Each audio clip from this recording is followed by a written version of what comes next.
آج کی میری گفتگو کا عنوان عقیدہ ختم نبوت کی اہمیت و ضرورت سے معنون ہے۔ حضرات گرامی، ختم نبوت کا مطلب ہے کہ خلاق عالم نے سلسلہ نبوت کی ابتدا سیدنا حضرت آدم علیہ السلام سے فرمائی اور اس کی انتہا آمینہ کے ذرے یتیم محمد عربی صلی اللہ علیہ وسلم کی ذات اقدس پر فرمائی۔ میرے نبی کے بعد کسی نبی کو نہیں آنا، ہاں مگر قرب قیامت میں سیدنا عیسیٰ علیہ السلام ضرور نازل ہوں گے، لیکن وہ بھی میرے آقا کے امتی بن کر میرے آقا کے شریعت کے پابند ہوں گے۔ آپ صلی اللہ علیہ وسلم کے ختم نبوت پر قرآن مقدس کی 100 آیات مبارکہ وارد ہے۔ حضور کے فرامین میں سے 210 احادیث متواترہ، توریت اور انجیل کی روایات اور اجماع امت سے اس کا ثبوت ملتا ہے۔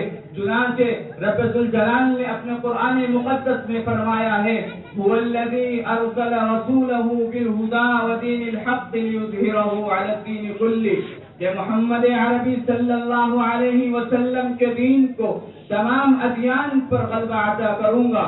اور سورہ آل عمران میں اللہ تبارک و تعالی نے فرمایا وَإِذْ أَخَذَ اللَّهُ مِيثَاقَ النَّبِيِّينَ إِلَىٰ آخِرِهِ، کہ رب ذوالجلال نے تمام انبیاء کرام سے یہ میثاق لیا کہ رسول اکرم صلی اللہ علیہ وسلم کی ذات اقدس پر ایمان دلانا ہے اور آپ کی مدد و نصرت کی فرمانی ہے۔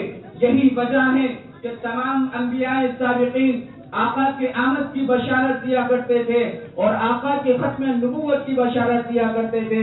اور جو علماء یہود و نصارہ اسلام میں داخل ہوئے تو انہوں نے بھی اس امر کا اعتراف کیا کہ ہم نے تورات اور انجیل میں جن صفات کو پڑھا ان تمام صفات کے ساتھ ہم نے آقا مدنی کو متصف پایا۔ اسی طرح آپ صلی اللہ علیہ وسلم کی مہر نبوت ختم نبوت کی ایک حصی دلیل تھی جو آپ صلی اللہ علیہ وسلم کے خاتم النبیین ہونے کی واضح دلیل ہے۔ حضرات سامعین، حضور صلی اللہ علیہ وسلم کا ثبوت احادیث متواترہ سے ملتا ہے۔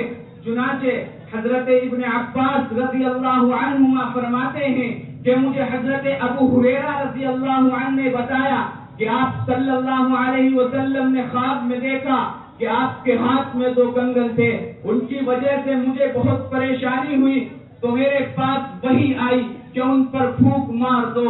چنانچہ میں نے پھونک ماری تو وہ غائب ہو گئے۔ میں نے اس خواب کی تعبیر 2 ایسے جھوٹے شخصوں سے لی جو میرے پاس نبوت کا دعویٰ کریں گے، ایک اسود عنسی اور دوسرا شخص صاحب یمامہ مسلمہ کذاب ہے۔ حضرات سامعین، اس حدیث مبارک سے معلوم ہوا کہ نبی کریم صلی اللہ علیہ وسلم کے بعد جو بھی نبوت کا دعویٰ کرے گا وہ جھوٹا ہے، کذاب ہے، ملعون ہے۔ آپ کے بعد قیامت تک کوئی پیغمبر نہیں آئے گا۔ آپ کے بعد ہر دعویٰ نبوت گمراہی اور ضلالت ہے، بلکہ اسلام سے خروج اور بغاوت ہے۔ آپ کو تمام جن و انس کی جانب حق و ہدایت کے ساتھ مبعوث کیا گیا ہے۔ حضرات گرامی، میرا نبی آخری نبی ہے، ان کے بعد کوئی پیغمبر نہیں آ سکتا، اور ختم نبوت کا تاج اللہ رب العزت نے نبی کریم صلی اللہ علیہ وسلم کے سر پر سجایا، جس طرح میرے نبی کے سر پر ختم نبوت کا تاج ہے۔ نہ اس کو کوئی اتار سکتا ہے، نہ اس کی طرف اٹھنے والی نگاہ سلامت رہ سکتی ہے، نہ اس کو اتارنے کے لیے کوئی ہاتھ آگے بڑھ سکتا ہے۔ اگر اس تاج کی طرف مسلمہ کذاب آئے گا، صدیق اکبر میدان میں موجود ہوں گے۔ اگر استاد کی طرف سجاح نامی عورت آئے گی تو صحابہ اکرام میدان میں موجود ہوں گے۔ مرزا غلام احمد قادیانی آئے گا تو ملعون ہوتا رہے گا۔ یوسف کذاب آئے گا، تباہ و برباد ہو کر رہ جائے گا۔ میرے نبی کے ختم نبوت پر جو بھی بھوکے گا اس کی زبان نکال دی جائے گی۔ بالآخر میرے نبی کے سر پر ختم نبوت کا تاج چمکتا دمکتا رہے گا۔ میں اپنی تقریر کو اس شعر کے ساتھ ختم کرتا ہوں۔